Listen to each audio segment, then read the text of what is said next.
Good afternoon. Welcome to the Monday Morning Flex, Wednesday style. How's everybody doing this week so far? Hope all's going well as we move towards Thanksgiving next week, and fourth quarter certainly came quick, and now we're in the middle of it. And lots of good things going on here at Mortgage Flex, and a lot of discussions we've had lately around how we've changed in the use of APIs. We looked at rebuilding both the LOS and the servicing platform. We went with screen level API calls, and not realizing at that point in time how it really was going to change our future in regards to integrations, third-party access, vendor integrations, partner integrations. It really is changing a lot of our approach and frankly the amount of work that we have to do when looking at integrating with third parties or other platforms. And as a result of that, in the past, it used to be if somebody came to us for an integration for our LOS or servicing platform, we would have to get programmers involved. We would have to spec it. We'd have to build it. Primarily, they're custom integrations, so they may be one-off and not reusable. And they were costly and time-consuming.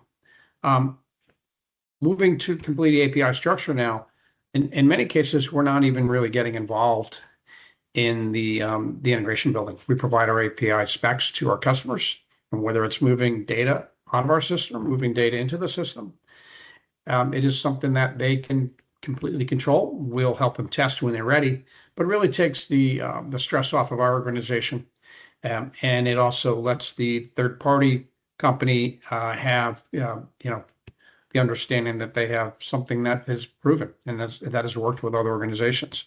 And instead of having these one-off custom integrations each time, they're consumable, they're reusable, and it certainly makes our life easier and certainly the customers as well.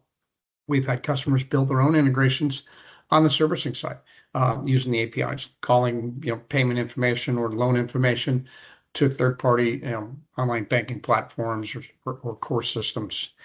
And speaking of core systems, that was traditionally pretty locked down when it came to interacting with third-party vendors. Mostly it was through middleware platforms, but now we're seeing organizations such as Jack Henry, Keystone Correlation that are providing direct APIs. So again, we build it once, and then it's reusable by every customer we deal with down the road. So really makes our life easier as well. Also on the servicing side. So now that we've moved heavily into the servicing and default arenas, we want to be able to make sure that we get information in and out of both servicing and default. So regards to new loan import on the servicing side, default and collection import into the default system if it's being used as a standalone. But then more importantly, we need to update the system of records. So if we're not the servicing platform, for example, and the non-performance work on those particular sets of loans are being done in a default system, we want to be able to provide API capabilities back into updating the servicing platforms. So really just ties back into that automation, ease of data movement with open SQL databases and open APIs that we offer. Certainly makes that easier for our clients, and everything we do is real time. So it's not batch, it's not next day, it's real time information back and forth. So that's a little bit about what we're doing on the API side, certainly making our life and our customers' lives easier. Thank you. Have a great week. Bye-bye.